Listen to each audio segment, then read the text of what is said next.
तो चैप्टर 4 के जो सेकंड पार्ट में हम अब स्टार्ट करने जा रहे हैं आपका मोशन इन अ प्लेन। इससे पहले हमने आपका वेक्टर के बारे में पढ़ाई करी थी आपकी, क्योंकि वेक्टर को बिना पढ़े आप प्लेन में एक्स में वाई में जेड में इनमें बात नहीं कर सकते थे। आप मेनली एक्स और वाई में ही चलते रहोगे, क्योंकि प्लेन की बात होती है तो एक्स और वाई में हो रहा है। ठीक है, तो मोशन इन प्लेन। तो अगर हम सबसे पहले डिस्प्लेसमेंट वेक्टर, मैं आपको वेक्टर में ही पढ़ा चुका हूं, तो उसको मैं यहाँ नहीं पढ़ाऊंगा क्योंकि वो वेक्टर का ही पार्ट था। ठीक है, अगर हम बात करें तो हम पहली चीज पढ़ेंगे आपका जिसको हम बोलते हैं वेलोसिटी वेक्टर। वेलोसिटी वेक्टर थोड़ी सी देर के लिए आपको कुछ जरूरत पड़ेगी, आपको 11th sorry class chapter number 3 की हल्की फुल्की जरूरत पड़ेगी। तो वेलोसिटी वेक्टर क्या हो गया, वी वेक्टर हो गया। ठीक है, ये तो हम सब समझते हैं कि वेलोसिटी वेक्टर वी वेक्टर ही होता है, इसमें कहने वाली क्या बात है। ठीक है, हमने आपका क्लास चैप्टर 3 में आपका एवरेज वेलोसिटी और इंस्टेंटेनियस वेलोसिटी के नाम से इन चीजों को पढ़ते हैं। यहाँ पे हम सिर्फ और सिर्फ इंस्टेंटेनियस वेलोसिटी ही पढ़ रहे हैं। अब जैसा कि मैं आपको पहले बता चुका हूँ कि पोजीशन वेक्टर या फिर हम किसी डिस्प्लेसमेंट वेक्टर, पोजीशन वेक्टर को हम जनरली आर वेक्टर से बोलते हैं।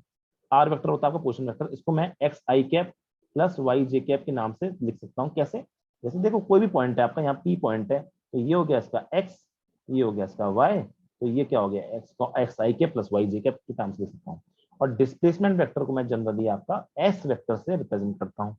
डिस्प्लेसमेंट वेक्टर को मैं जनरली आपका एस वेक्टर से रिप्रेजेंट करता हूं। तो एस वेक्टर क्या हो जाएगा, एस वेक्टर हो जाएगा आपका यहाँ पे एक सेकेंड, ये हो जाएगा आपका, वो तो मैं लिखा ही चुका हूँ, अभी इसके बारे में बात करता हूँ। तो देखिए, तो यहाँ पर हो गया, ये हो गया आर वेक्टर, पोजिशन वेक्टर। ठीक है, अगर मैं ध्यान दूं डिस्टेंस वेक्टर पे थोड़ा सा और ध्यान दूं, तो यहाँ पे देखूंगा मैं एक चीज कि लेट्स से कि ये आपका ए पॉइंट है, ये आपका बी पॉइंट है, और ये आपका ओ पॉइंट है। ठीक है, तो ये, तो लेट्स से कि ये सेकंड पॉइंट है, ये फर्स्ट पॉइंट है, और ये हो गया आपका इस तरह से। तो ध्यान देना कुछ चीजों पे, मैं थोड़ा सा लगा कि तो मैं पहले बता चुका हूँ, बस मैं एक तरह से जल्दी से रिवाइज करवा रहा हूँ चीज को। लेट्स से अभी के लिए ये आपका R1 वेक्टर है, ये आपका R2 वेक्टर है। ओ ए ओ बीच नाम से नहीं दे रहे, वो बहुत बड़े पड़ जाते हैं आपके। R2 वेक्टर है, ये पोजिशन वेक्टर ही। R1 और R2 क्या है आपके, R1 and R2 are position vectors only, but of position vectors of A and B. चलिए, बहुत अच्छी बात है। अब मैं क्या बोल रहा हूँ आपका, मैं यहाँ पे लिखता हूँ, थोड़ा सा साफ साफ ही लिख देता हूँ। तो मैं यहाँ पे लिखता हूँ आपका कि एस वेक्टर क्या होगा, तो वो displacement vector between A and B, between A and B की मैं बात कर रहा हूँ यहाँ पे। तो वो क्या होगा, फाइनल माइनस इनिशियल, यानी बी के कोऑर्डिनेट्स माइनस एक्स के कोऑर्डिनेट्स। तो थोड़ा सा ध्यान देना यहाँ पे, मैं उसको लिख सकता हूँ x2, जैसे अगर मैं बी को 2 वाला मान रहा हूँ ना, तो x2 minus x1 i cap plus y2 minus y1 j cap plus z2 minus z1 k cap, इस तरह से लिखता हूँ। ठीक है, मैं थोड़ा सा कोशिश करूंगा कि मैं z में बात नहीं करूंगा, क्योंकि मैं प्लेन में जब बात कर रहा हूं तो आपका x और y में ही रहना चाहता हूं। अभी उससे कोई खास फर्क पड़ेगा नहीं, पर मैं नहीं चाहता कि मैं ये मेरा किस में हो गया, ये मेरा 3D में लिखा है मैंने इसको।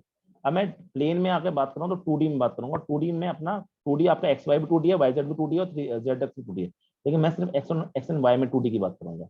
तो जब मैं इसको लिख सकता हूँ तो एस वेक्टर क्या हो जाएगा यहाँ पे आपका, x2 minus x1 i cap plus y2 minus y1 जी। अब थोड़ा सा ध्यान देना यहाँ पे, जब मैं इस चीज को थोड़े अलग तरीके लिखता हूँ, मैं क्या लिखता हूँ उसको, x2 आई कैप प्लस, यहाँ से मैं प्लस वाले को बाहर ला रहा हूँ, यहाँ से y2 जे कैप। सिमिलरली यहाँ पे minus x1 i cap common लेता हूँ, तो यहाँ पे y1 j cap. I hope कि कुछ प्रॉब्लम नहीं होगी समझने में। मैंने ये कैसे लिख दिया, मैंने प्लस प्लस वाले यहाँ रख दिए, वाई माइनस माइनस वाले वहां लिख दिए। ठीक है, मैं थोड़ा सा अगर इस पर गौर करूँ, तो x2 y2 किसको रिप्रेजेंट कर रहा था, ये b को, 2 वाला जो b था इसको रिप्रेजेंट कर रहा था। यानी ये क्या है आपका, ये आपका s2 है, सॉरी ये आपका s2 नहीं r2 है, जो b को मैंने r से रिप्रेजेंट किया है, r2 वेक्टर है, माइनस ये क्या है आपका r1 वेक्टर है। तो डिस्प्लेसमेंट वेक्टर को मैं आपका r2 माइनस r1 भी लिख सकता हूँ। तो अगर आपको दो चीज के पोजीशन वेक्टर पता है और डिस्प्लेसमेंट वेक्टर निकालना है, तो आप कुछ नहीं करना, उनके पोजीशन वेक्टर को आपस में घटा सकते हो। अब जो चैप्टर 3 में मैं आपका चीज पढ़ के आया हूँ, चैप्टर 3 में बेटा जो मैं आपकी चीज पढ़ के आया हूँ, वो पढ़ के आया था कि जो इंस्टेंटेनियस वेलोसिटी होती है, जो इंटेस्टेन क्या हो रहा है यार, कल मैं उसको एक्चुअली में बायो में इंटेस्टाइन पढ़ाए थे बच्चे को मैंने क्लास 10th के, तो मुझे वही बार बार दिमाग में आ रहा है। ठीक है, तो इंस्टेंटेनियस जो वेलोसिटी होती है बेटा, जो उसका फॉर्मूला क्या होता है, उसका फॉर्मूला होता है आपका v vector is equal to d s upon d t. ये आपने चैप्टर 3 में पढ़ा होगा, d s upon d t. और यहाँ पे आप डी एस क्या देख रहे हो, R two minus are one, तो इसको मैं आपका D are by D T भी बोल सकता हूँ। क्यों? डी आर का ऑटोमेटिकली मतलब क्या होता है? डी आर एक चेंज का मतलब होता है, इसका मतलब भी r two minus are one ही है। तो चाहे मैं d are by D t लिखूं, चाहे मैं d s by D t, एक ही बात है, पर मेरा मेन होता है d s by D t से मेरा काम चल जाता है। ठीक है, ये होता है मेरा velocity D s by D t. एक बहुत सिंपल सी चीज है, जैसे एग्जाम्पल के लिए मुझे दे रखा है, मान लो लेट्स से कि एग्जाम्पल आपको दे रखा है, एग्जाम्पल आपको दे रखा है कि लेट्स से कि पोजीशन आपका दे रखा है, पोजीशन ऑफ अ पार्टिकल। आप ds बाई डी टी लिखो बेटा, चाहे dr बाई डी टी लिखो, उससे कोई फर्क नहीं पड़ेगा। तो position of a particle is R vector, क्योंकि पोजीशन ही डिसाइड करती है कि किसी का डिस्प्लेसमेंट कितना होगा। तो यहाँ पे क्या लिखा है, 3 T I cap plus 2t² J cap, और लेट्स से कि आपको के कैप में भी दे रखा है, 5 के कैप दे रखा है। आपसे बोला है कि find out the velocity, find the velocity vector, find the velocity vector at t is equal to 1 second. ये आपसे सवाल पूछा। तो याद रखना, जब भी आप डिफरेंशिएशन करोगे तो हर डायरेक्शन में डिफरेंशिएशन अलग होगा। हर डायरेक्शन में मतलब v वेक्टर आप क्या लिखोगे, ds बाई डी टी भी लिख सकते हो, मैंने इसी को बताया कि ds बाई डी टी को आप dr बाई डी टी भी लिख सकते हो ऐसे। तो dr आपको r दे रखा है, तो आप r से कर दो उसका आंसर। तो dr r क्या हो जाएगा, r आप तो इसको जब डिफरेंशिएट करते हैं तो t की पावर 1 है, तो आप सिंपल इसको 3 लिख सकते हो बस। तो 3 आई कैप, इसको जब डिफरेंशिएट करते हो 2 की पावर 2 नीचे आ जाएगा, एक पावर कम हो जाएगी, तो यहाँ में आ जाएगा 4 टी जे कैप। और ये कांस्टेंट है, और कांस्टेंट का डिफरेंशिएशन क्या होता है, 0। तो ये क्या हो जाएगा, 0 के कैप। तो आपका जो वेलोसिटी वेक्टर फॉर्म में निकल के आएगा, it will come out to be 3 I cap plus 4 T J cap. ये निकल के आ जाएगी आपकी वेलोसिटी मीटर पर सेकंड में। ठीक है, आ गया किसमें, 2D में ही निकल के आ रहा है, चलो अच्छी बात है। अब इस सवाल में ये तो हो गया इसका क्या, वेक्टर फॉर्म। कभी कभी आपसे बोलता है, ये हो गया इसका बेटा वेक्टर फॉर्म। कभी कभी आपसे पूछ सकता है, बताइए इसकी इसका मैग्नीट्यूड कितना होगा। ठीक है, तो मैग्नीट्यूड आप क्या बड़े सिंपल निकाल सकते हो कि v क्या बोल दो कि आप is equal to root of 3 square plus 4 square बोल सकते हो बड़े आराम से। तो वो क्या निकल के आ जाएगा, it will come out to be 5 metre per second. अब आपसे कभी कभी डायरेक्शन पूछता है, लेकिन डायरेक्शन ध्यान देना कैसे पूछेगा, बोलेगा डायरेक्शन विद एक्स एक्सिस। तो इसको ऐसे जब बोलते ना विद एक्सिस, तो याद रखना इस केस में आपको एंगल निकालना है। जब भी किसी एक्सिस के साथ में बात करता है तो आपको वहां पर समझ जाना मुझे एंगल की बात पूछ रहा है कि एंगल निकाल के बताओ। उस टाइम पे आप यूनिट वेक्टर मत निकालने लग जाना, क्योंकि आपको यूनिट वेक्टर पूछ ही नहीं रहा आपसे, डायरेक्शन विद एक्सिस, तो आपको एंगल निकालना होगा वहां पे। तो आप क्या बोलोगे कि ये होता है एक्स, ये होता है वाई। ठीक है, आपकी वेलोसिटी वेक्टर कैसा रहा है, 3 आई के प्लस 4, यानी एक्स में 3 आ रहा है और वाई में आपका 4 आ रहा है। तो एक्स में कितना है, वेलोसिटी 3 है, और वाई में कितना है, 4 है। तो ये आपकी वेलोसिटी वेक्टर, ऐसे आप इसको रिप्रेजेंट करना चाहते हो तो इस तरह से वेलोसिटी वेक्टर को रिप्रेजेंट कर सकते हो। अब आपसे पूछा है कि एंगल बताइए एक्स के साथ में, यानी आपसे ये पूछा है एंगल, ये तो आप कैसे बता सकते हो सब, देखिए ये आपका एंगल हो जाएगा ये थीटा, और ये हो जाएगा आपका वी वाई, और ये आपका हो गया वी एक्स। तो आप इस केस में टेन थीटा होता है perpendicular upon base, tan theta क्या हो जाएगा, v y upon v x. तो tan theta will come out to be, v y कितना है, 4 है बाय 3 है। तो आपको जब आप थीटा निकालोगे कैलकुलेटर के इस्तेमाल से, तो it will come out to be approximately come out to be 53 degree. और 53 डिग्री किसके साथ आ रहा है, ये लिख के आना जरूरी है, विद एक्स एक्सिस। तो आप इस तरह से भी आपका एंगल निकाल के बता सकते हो, इस तरह से क्वेश्चन को सॉल्व कर सकते हो। ठीक है, नेक्स्ट बात करते हैं बेटा हम आपका एक्सेलरेशन के बारे में। एक्सेलरेशन भी एक वेक्टर क्वांटिटी है, तो एक्सेलरेशन के बारे में भी हम बात कर सकते हैं आपका। तो एक्सेलरेशन के बारे में बात करें तो उसको हम रिप्रेजेंट करते हैं आपका ए वेक्टर से। ठीक है, अब देखिए पहले तो हम जानते हैं एक्सेलरेशन क्या होता है। यहाँ पे हम जो भी बात करने वाले हैं बेटा, यहाँ पे इंस्टेंटेनियस के बारे में ही बात करेंगे, इंस्टेंटेनियस के बारे में ही बात करेंगे। तो इंस्टेंटेनियस एक्सेलरेशन का फॉर्मूला क्या होता है, वो होता है आपका acceleration is equal to D V by D T, D V by D T होता है। ठीक है, तो यही आपको याद रखना है। यूनिट तो सब आपको पता ही है, बचपन में पढ़ के ही आए, वरना मैं लिख देता हूँ। तो किस में निकल के आएगा, आपको मीटर पर सेकंड स्क्वायर निकल के आएगा। ज्यादा डिटेल में नहीं जाएंगे, क्योंकि वो सारी चीजें आपकी क्लास मतलब चैप्टर नंबर 3 में आप एक्सेलरेशन के बारे में बहुत डिटेल में पढ़ के आ चुके हो, तो उसके बारे में ज्यादा बात अभी मैं करनी भी नहीं। चलिए अच्छी बात है।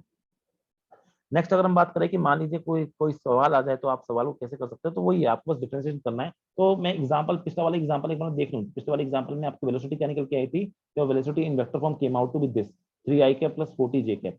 तो अगर मैं इस केस में एक्सेस निकालना चाहूँ तो वेलोसिटी क्या निकल के आई है, आपको आर दे देगा, तो पहले वेलोसिटी निकालना, उसके बाद में फिर आप क्या निकालना वहाँ पे निकालना, तो 40 जे कैप ये निकल के आया। जब आप एक्सेलेरेशन निकालना चाहोगे तो बस डिफरेंशिएट करना है, ये कांस्टेंट है, कांस्टेंट का डिफरेंशिएशन 0, तो 0 आई कैप प्लस यहाँ 4 आ जाएगा 4 जे कैप। तो इस केस में आपका एक्सेलरेशन क्या निकल के आएगा, simply it will come out to be 4 J cap metre per second square. जब आपका सिर्फ जे कैप नहीं है तो मैग्नीट्यूड भी क्या हो जाएगा, 4 ही हो जाएगा मीटर पर सेकंड स्क्वायर। यहाँ पे एंगल आपसे नहीं पूछेगा क्योंकि ऑब्वियस सी बात है कि एक्स के साथ कोई एंगल बन ही नहीं रहा, जब एक्स में कोई कंपोनेंट ही नहीं है तो उसमें बन भी नहीं रहा। ठीक है, आपका ये कांस्टेंट एक्सेलरेशन वाला केस है आपका। ठीक है, बस याद रखेंगे कभी कभी क्या होता है, अगर अब ध्यान देना, जब आपका जो आर है वो मैंने क्या कहा, वो एक्स में भी हो सकता है और वो वाई में भी हो सकता है। वैसे वेलोसिटी भी क्या है, वो एक्स में भी आ सकती है और वाई में भी आ सकती है, निकल के भी आई है। और वैसे एक्सेलरेशन भी क्या है, एक्स में भी आ सकता है और वाई में भी आ सकता है आपका। ठीक है, तो मैं ये कहना चाहूँ जेड में भी आ सकता है। पर याद क्या रखना है, जब भी ऐसे तरह से आपके मोशन इन 2D आए या मोशन इन प्लेन आए, तो आप हमेशा एक्स वाला पार्ट और वाई वाला पार्ट अलग अलग सॉल्व करेंगे। अलग अलग क्या करेंगे, आप उसको सॉल्व करेंगे। जो भी आपका एक्स में है उसको अलग सेपरेटली सॉल्व करेंगे। ठीक है, और जो भी वाई वाला पार्ट है उसको अलग सेपरेटली सॉल्व करेंगे।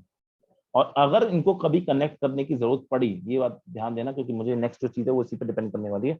अगर इनको कभी कुछ कनेक्ट करने की बात निकल के आई, कनेक्ट करने की बात निकल के आई, तो the connecting quantity will be time. क्योंकि चाहे एक्स में जा रहा हो चाहे वाई में जा रहा हो, टाइम तो दोनों में सेम लगेगा, विल बी टाइम। कभी भी मुझे एक्स वाई को या जेड को तीनों को कनेक्ट करना है तो वो मैं किससे करूंगा, सिर्फ और सिर्फ टाइम से। बाकी जितनी भी चीजें हैं, चाहे वेलोसिटी हो, चाहे एक्सीलरेशन हो, चाहे डिस्प्लेसमेंट हो, चाहे पोजीशन वेक्टर हो, कुछ भी हो, those all things will be calculated separately for X, for Y, for Z. Example के मैं बताना चाह रहा हूँ, जैसे आपका इक्वेशन होती है v is equal to U plus A T. अब ये तो बड़े आराम से आप लिख दी, लेकिन अगर वेक्टर फॉर्म में लिखूंगा तो बी वेक्टर, यू वेक्टर और ए वेक्टर, टाइम वेक्टर नहीं होता।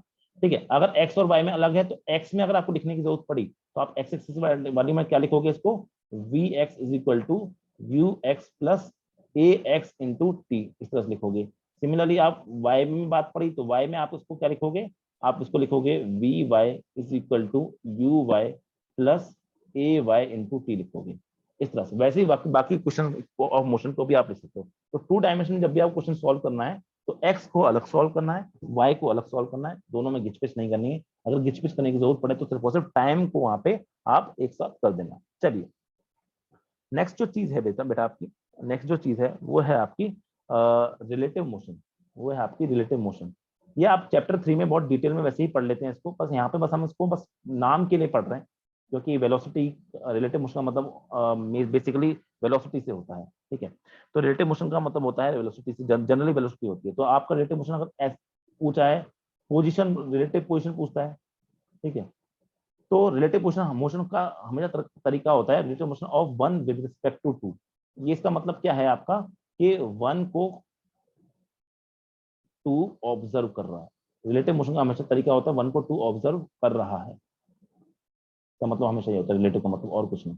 तो अगर हम यहाँ पे पॉजिटिव क्यों लिखा है यहाँ पे मैंने, ठीक है, अगर मैं बात करता हूँ पोजीशन निकालनी है मुझे, तो पोजीशन या relative position of one with respect to two, तो मैं उसको लिखने का जो तरीका होता है वो होता है R12 लिखता हूँ, या फिर इसको लिखता हूँ मैं और दूसरे तरीके से लिखता हूँ मैं इसको R1/2। इसका दोनों का मतलब एक है।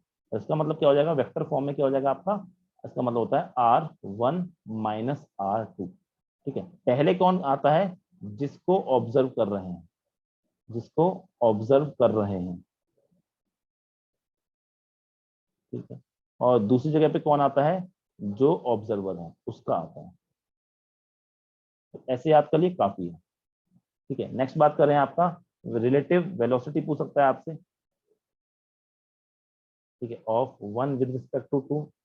ठीक है, तो वो क्या हो जाएगा आपका V12, तो मैं लिख दूंगा उसको V1 माइनस V2। ठीक है, सिमिलरली आपसे क्या होता है, रिलेटिव एक्सप्रेशन जितने वेक्टर होते हैं उन सबके लिए ये सारी बातें लिखी जा सकती है। लेकिन मेनली आपकी बात करता है सिर्फ और सिर्फ वेलोसिटी में पूछता है आपसे, बाकी जगह पे नहीं पूछता। तो आप लिख तो हर किसी के ले सकते हो, लेकिन सिर्फ आपका वेलोसिटी के बारे में सवाल बनता है तो उसके ऊपर ही ज्यादा फोकस रहता है, उसी के ऊपर सवाल ही बनते हैं। ठीक है, इसी को ज्यादा सवाल बनते हैं। तो हम इसी की अभी एक दूसरी चीज जो पूछ लेते हैं यहाँ से थ्योरेटिकली, वो समझ लेते हैं। देखिए, अगर हम बात करें, मैंने क्या लिखा, relative velocity of one with respect to, वो निकल के आया V12 V1 माइनस V2।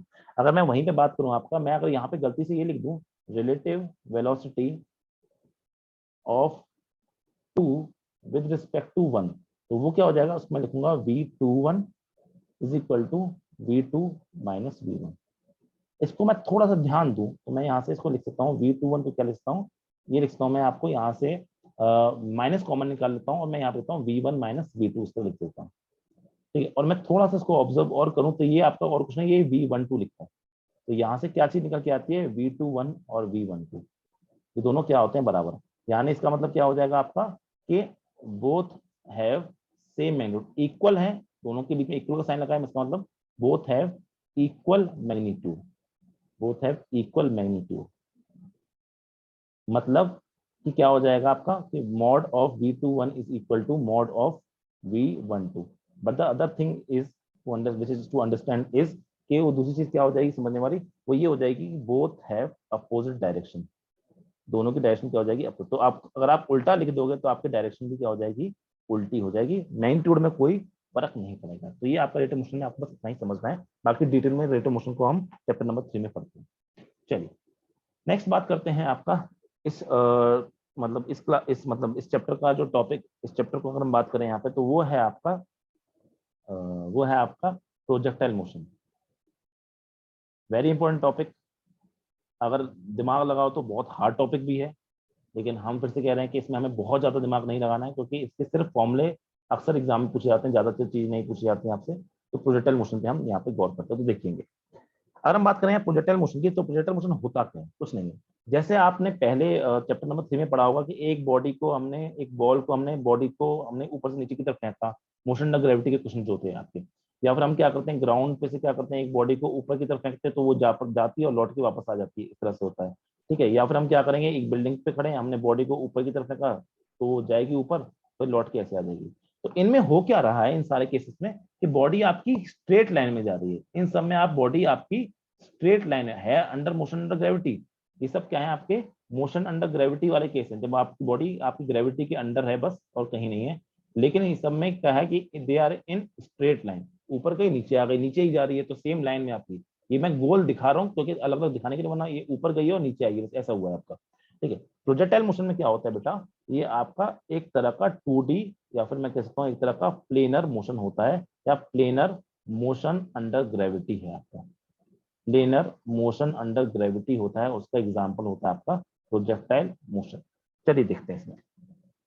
इसमें अगर हम बात करें यहाँ पे तो थोड़ा सा ध्यान देंगे यहाँ पे, तो ये कैसा मोशन होता है कि जैसे मान लीजिए मेरा ये है वाई एक्सिस और ये हो गई मेरी एक्स एक्सिस, ये हो गई मेरी वाई और ये। यहाँ पर वाई ना बोल के हम जनरली इसको वर्टिकल बोलते हैं। ठीक है, वाई भी बोलते हैं, वर्टिकल भी बोलते हैं, और इसको हम बोलते हैं आपका हॉरिजॉन्टल। चलिए इसमें क्या होता है मोशन कि हम यहाँ से किसी बॉडी को थोड़ा सा यहाँ से हम किसी बॉडी को थोड़ा सा एंगल पे भेजते हैं, एंगल पे फेंकते हैं, इस तरह से हमने फेंका इसको एंगल पे। ठीक है, थीटा एंगल पे किसी यू स्पीड से फेंका, इनिशियल स्पीड से। तो क्या होता है, बॉडी आपकी इस तरह जाती है और फिर ऐसे करके आती है। ये सब पत्थर को फेंकते हैं जैसे घरों में, हम उसी तरह घरों में मतलब घर के बाहर जो फेंकते हैं उस तरह से। जब ये सब होता है तो इसमें आपको तीन चीज जो होती हैं वो काफी इंपॉर्टेंट होती हैं। वो क्या होती हैं आपकी, कि इस पूरे रास्ते के दौरान एक हॉरिजॉन्टल डिस्टेंस इसने ट्रेवल किया है यहाँ से यहाँ तक का, और इसको हम बोलते हैं बेटा आपका हॉरिजॉन्टल रेंज। इसको हम बोलते हैं आपका हॉरिजॉन्टल रेंज। मैं फिर से बता रहा हूँ, हम इसके एग्जाम पॉइंट ऑफ व्यू से वाली चीजें बस पढ़ रहे हैं, ज्यादा डिटेल में नहीं घुसेंगे, क्योंकि ज्यादा डिटेल में अगर घुसने आए तो हमारा बहुत ज्यादा टाइम लग जाएगा इसमें। चलिए हॉरिजॉन्टल रेंज पे आते हैं। दूसरी चीज क्या होती है कि अपने पूरे पाथ के दौरान ये एक मैक्सिमम हाइट अटेन करती है कहीं बीचों बीच बिल्कुल, इसको हम बोलते हैं आपका मैक्सिमम हाइट एच मैक्स। तो ये हम इसको, इसका फॉर्मूला हम लिखेंगे, उसका फॉर्मूला आपको याद भी करना पड़ेगा। तो ये होता है आपका मैक्सिमम रेंज। ठीक है, नेक्स्ट चीज जो बेटा यहाँ पे होती है वो होता है कि आपने इस पूरे रास्ते के दौरान, इस पूरे रास्ते के दौरान कितना टाइम लिया है, इस पूरे रास्ते के दौरान आपने कितना टाइम लिया है, तो उसको हम बोलते हैं total time taken during its flight is called as time of flight. तो ये तीन चीजें होती हैं जो हमको निकालनी होती है इस केस में। अच्छा, जो ये पाथ बन के आता है बेटा, ये कैसा पाथ है, ये एक पैराबोलिक पाथ होता है। जो ये पाथ आपके सामने बन के आता है, एक पैराबोलिक पाथ है, आपका पैराबोला बन के आता है। ठीक है, ये सारी बात है। दूसरी बात, कुछ कुछ चीजें हैं जो आपको यहाँ पे समझनी है, मैं उसको थोड़ा सा बड़ा डायग्राम करके समझा देता हूँ, बाकी फॉर्मूला मैं वापस से आपको यहीं पे लिखूंगा। तो जब इस तरह से जा रहा होता है ये, इस तरह से, इस तरह से पैराबोलिक पाथ होता है ये, तो थोड़ा सा गंदा डायग्राम बन गया पर आप समझ जाओगे, ये होगा। तो यहाँ पे हम देखते हैं कि आपकी वेलोसिटी की डायरेक्शन लगातार चेंज कर रही है, और एक्सेलरेशन कौन सा होता है, क्योंकि ये मोशन अंडर ग्रेविटी का एग्जाम्पल है, क्योंकि ये मोशन अंडर ग्रेविटी का एग्जाम्पल होता है, इसलिए यहाँ पर सिर्फ और सिर्फ ग्रेविटी फोर्स ही लग सकता है, तो एक्सेलरेशन जो भी निकल के आएगा वो हमेशा माइनस जी ही होगा, और ये हमेशा नीचे की तरफ लगता है, ये भी हम जानते हैं। तो यहाँ पर आपका एक्स डायरेक्शन में कोई एक्सेलरेशन नहीं लगा, तो एक्स क्या हो जाएगा 0, ए वाई क्या लेके चलोगे आप माइनस जी, मैंने कहा था ना कि हर वेक्टर को आप एक्स और वाई में अलग लेके चलोगे, ठीक है। सिमिलरली आपने स्टार्टिंग में जो आपकी वेलोसिटी थी वो यू थी, इस तरह से, ये तो बीच में है और ये थीटा है, तो इसके दो कंपोनेंट बन सकते हैं आपके, एक तो एक्स वाला और एक वाई वाला, एक यू एक्स बन सकता है और एक यू वाई बन सकता है, ठीक है। तो हम एक्स और वाई में कंपैरिजन कर रहे हैं, तो यहाँ पे मैंने एक्स डायरेक्शन की बात कर रहा हूँ, यहाँ मैं वाई डायरेक्शन की बात कर रहा हूँ। तो जब मैं एक्स डायरेक्शन बोलता हूँ कि एक्स डायरेक्शन में आपका यू एक्स कितना हो जाएगा, तो बेटा वो हो जाएगा आपका यू कॉस थीटा, और वाई डायरेक्शन में आपका यू वाई कितना हो जाएगा, तो वो हो जाएगा आपका यू साइन थीटा, ये हो जाएगा, ठीक है। तो ऐसे हो रहा है आपका। अब हो क्या रहा है, हर पॉइंट पे आपकी वेलोसिटी, यहाँ पे वेलोसिटी ऐसे है लेकिन एक्सेलरेशन अभी क्या है आपका नीचे की तरफ है, तो ये एक्सेलरेशन हो गया। यहाँ पे आपका वेलोसिटी ऐसे है लेकिन एक्सेलरेशन क्या है अभी भी नीचे है। यहाँ पे आपकी वेलोसिटी कैसे है, ऐसी है लेकिन एक्सेलरेशन क्या है अभी भी नीचे है, क्योंकि आपका एक्स में एक्सेलरेशन लग ही नहीं रहा है, तो वेलोसिटी इस तरह से हो रहा है। यहाँ पे क्या आपका वेलोसिटी ऐसे है, एक्सेलरेशन नीचे है। यहाँ पे आपका क्या है, वेलोसिटी ऐसे है और एक्सेलरेशन नीचे है, ठीक है। और एंड में आपका इस तरह से वेलोसिटी हो गई और इस तरह से एक्सेलरेशन होगा। तो एक बात आपको यहाँ पे देखने को मिल रही है, बड़ा अच्छा डायग्राम में समझ बनता है इसका, वो ये कि पहले एंगल बड़ा था, फिर और बड़ा हुआ, फिर और बड़ा हुआ, फिर 90 हो गया। यहाँ पे 90 डिग्री का एंगल आपको देखने को मिलता है, ठीक है। और यहाँ पर आप ये देख रहे हो कि यहाँ पे जो डायरेक्शन वी की निकल के आ रही है वो there it is in X only. Y में तो जैसे इसमें तो टीडी है ना, तो यहाँ पे आप एक्स में भी बना सकते हो, वाई में भी, यहाँ पे भी एक्स में, यहाँ भी वाई में, यहाँ पे भी एक्स में, यहाँ भी वाई, हर जगह एक्स और वाई में डायरेक्शन बना सकते हो। पर आपका जब टॉप पॉइंट पे होता है, जब टॉप पॉइंट पे होता है तो आप देखते हो कि आपके पास में जो वेलोसिटी है it is in only x. तो यहाँ पे टॉप पोजीशन पे आपकी वी वाई क्या हो जाती है बेटा, 0 हो जाती है।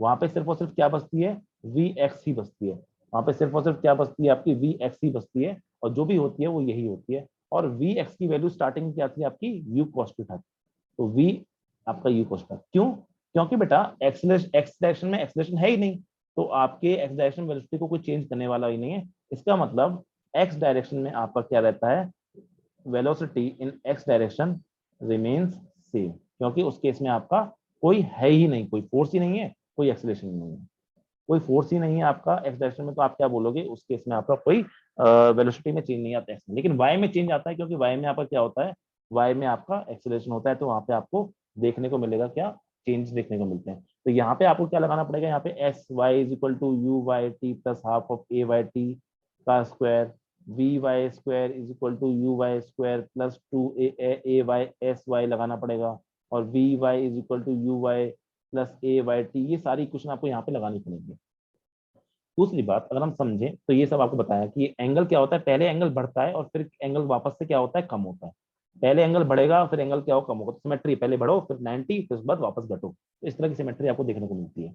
दूसरी बात, जो ये पैराबोलिक पाथ आपका बन के आता है बेटा, जो पैराबोलिक पाथ आपका बन के आता है, ठीक है, जो पैराबोलिक पाथ है कर्व, इस कर्व की इक्वेशन ऑफ, इसको हम बोलते हैं इक्वेशन ऑफ ट्रेजेक्ट्री।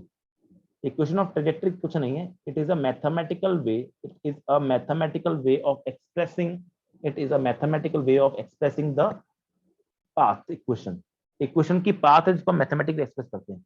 आप याद कर पाओ तो बहुत अच्छी बात, लेकिन आपसे अक्सर पूछता नहीं है, और वो होती है y is equal to X tan theta minus half minus G X square over 2u² cos square theta. बहुत गंदा सा फॉर्मूला है, इसको हम बोलते हैं, ये आपकी ये आपकी पैराबोलिक पाथ, एक सेकंड, ये मैंने डॉट बना दिया, इसको बता दूं पहले।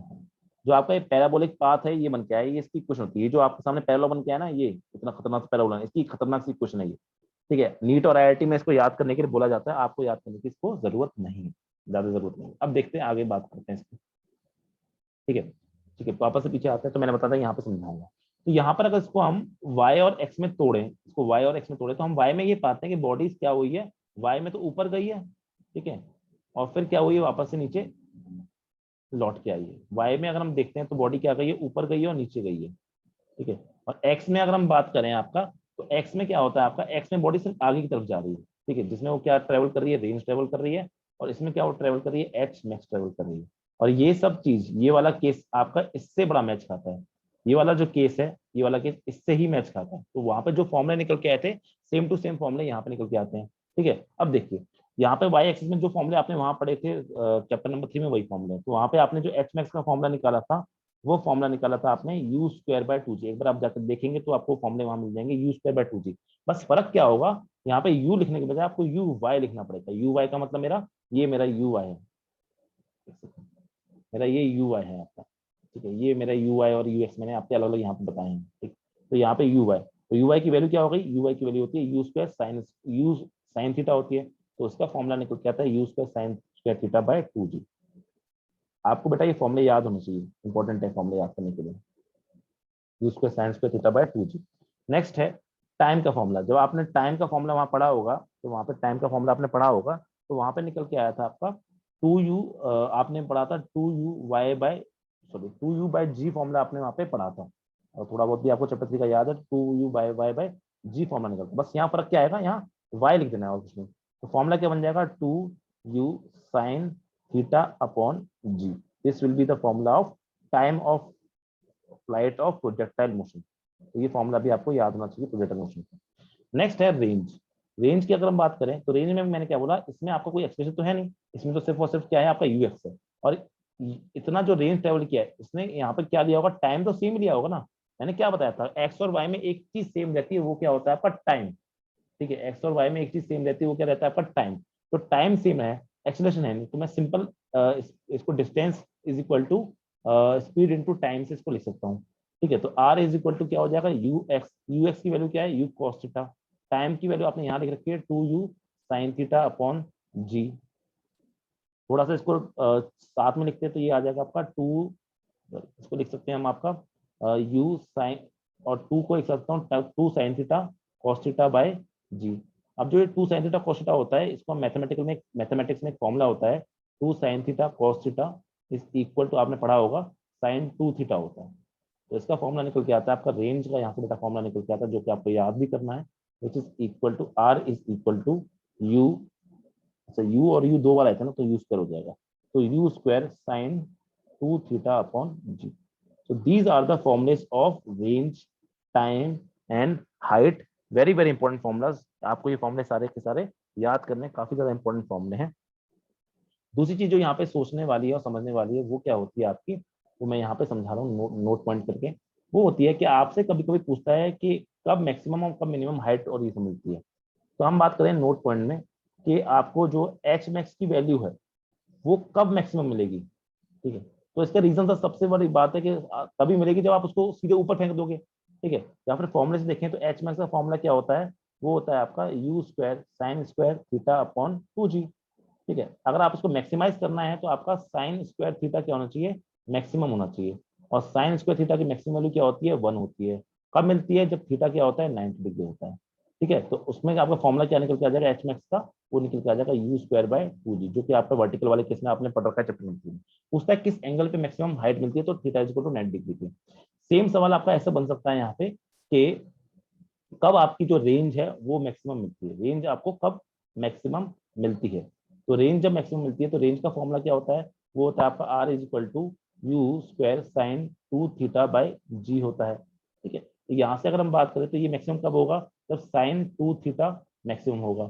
साइन 2 थीटा की मैक्सिमम जो बेटा वैल्यू होती है वो 1 ही होती है, लेकिन सवाल ये कब होती है, तो जब आपका 2 थीटा 90 डिग्री होगा तब 1 होती है, तो थीटा क्या हो जाएगा 45 डिग्री। ये बहुत इंपॉर्टेंट क्वेश्चन है आपका, क्या कि रेंज कब मैक्सिमम होता है, अगर आपका एंगल ऑफ प्रोजेक्शन 45 डिग्री होता है, एट दैट केस आपकी हॉरिजॉन्टल रेंज क्या होती है, आपकी हॉरिजॉन्टल रेंज इज मैक्सिमम। क्या समझ में आ गया प्रोजेक्टाइल मोशन? जी सर। ठीक है, देखो प्रोजेक्टाइल मोशन में अगर हम क्वेश्चन पे जाए ना, तो आपके क्वेश्चन ऑफ ट्रेजेक्टरी पे बड़े खतरनाक सवाल बनते हैं, बहुत अच्छे सवाल बन सकते हैं इस पे, ठीक है। और आपको अगर और अच्छा सवाल बनाना तो आपका इस तरह से सवाल बनता है कि एक्स को अलग सॉल्व करो, वाई को अलग सॉल्व करो। देखो बनाने के लिए क्वेश्चन यहाँ से बहुत हार्ड बन सकता है, और एनसीईआरटी में भी दे रखा है, लेकिन फिर वही वाली बात है, टाइम बाउंडेशन होने की वजह से हम बहुत सारी चीजें अभी एक साथ न्यूमेरिकल पॉइंट ऑफ व्यू से नहीं पढ़ पा रहे हैं, ठीक है। और न्यूमेरिकल कभी हम किसी और टाइम पे इनको कवर करेंगे, न्यूमेरिकल्स को कोई चिंता नहीं करेंगे अपन। दूसरी बात ये है कि आपसे यहाँ से जो सिंपल क्वेश्चन बनते हैं इनके फॉर्मूले पे, कई बार ऐसा होता है सीधे सीधे फॉर्मूले पे बेस्ड क्वेश्चन आपसे वैल्यू डाल के आंसर निकल आता है, तो आपको फॉर्मूले याद करना बहुत ज्यादा जरूरी है, ठीक है। अब इस चैप्टर में एक पार्ट और है जो कि है सर्कुलर मोशन। इस चैप्टर में एक पार्ट और है जो कि है आपका सर्कुलर मोशन। तो मैं आपको बता दूं, सर्कुलर मोशन में आपको पढ़ा चुका हूं एक्चुअली में, आपका न्यूटन लॉ ऑफ मोशन में पढ़ा चुका हूं।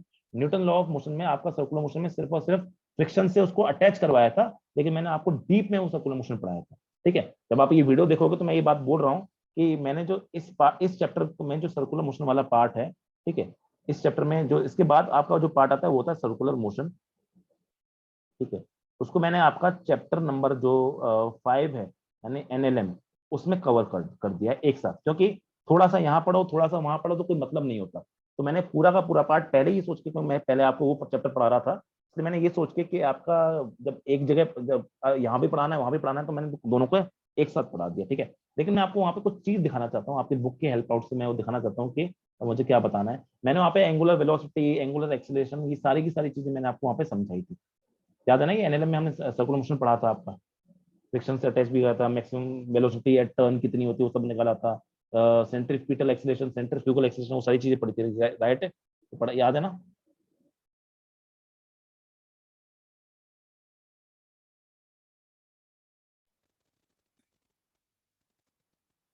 जी सर। ठीक है, तो इसमें भी आपका वही पार्ट है, बस इसमें आपका यूनिफॉर्म सर्कुलर मोशन दे रखा है। मैं यूनिफॉर्म का मतलब बस आपको बता देता हूँ क्या होता है। कहाँ गया? हाँ, तो देखिए इसके साथ चैप्टर भी खत्म हो जाएगा। यहाँ पे आपका जो है ये पार्ट यूनिफॉर्म सर्कुलर मोशन के नाम से दे रखा है। हमने सर्कुलर मोशन और अच्छे तरीके से पहले कवर करके रखा है, उसमें ज्यादा घुसना नहीं है। ठीक है, डायरेक्शन ज्यादा घुसेंगे नहीं, उसका कोई मतलब नहीं है। देखिए यूनिफॉर्म सर्कुलर मोशन का कुछ मतलब नहीं है आपका, मैं यही समझाता हूँ चीजों को। सर्कुलर मोशन में मैंने आपको कुछ कुछ चीजें बताई थी, मैं आपको जल्दी से यहाँ पे रिपीट कर देता हूँ आपका, कि एक तो मैंने आपको बताया था कि आपका थीटा होता है, एक एंगुलर वेलोसिटी ओमेगा होता है जो कि D theta upon d T होता है, ये मैं समझाया था वहाँ पे। एक अल्फा एंगुलर एक्सीलरेशन था जो मैं बताया था, D omega by D T होता है। फिर मैंने इनको आपका रिलेशन बताया था आपका विद रिस्पेक्ट टू लीनियर, मैंने s is equal to r theta बताया था, मैंने v is equal to r omega बताया था, मैंने a is equal to r alpha बताया था। ठीक है, इसको हमने बताया था कि इसको हम बोलते हैं आपका टेंजेंशियल एक्सेलरेशन बोलते हैं। मैं बस रिपीट कर रहा हूँ, चैप्टर 4 में मैंने आपको ये सारी चीजें डिटेल में समझा रखी हैं। उसके बाद में मैंने बोला था कि क्योंकि आपका सर्कल घूमता है, जब भी घूमता है तो उसके लिए एक नया एक्सप्रेशन आता है जो कि सेंटर की तरफ होता है, जिसको हम ए सी नाम से प्रेजेंट करते हैं, और वो होता है आपका सेंट्रीपिटल एक्सीलरेशन। वो होता है आपका सेंट्रीपिटल एक्सीलरेशन, ये बताया था। और ये हमेशा कहाँ काम करता है, towards the centre. A C is equal to क्या होता है आपका वी स्क्वायर बाय आर बोल सकते हैं इसको, या फिर हम इसका दूसरा फॉर्मुला होता है ओमेगा स्क्वायर आर।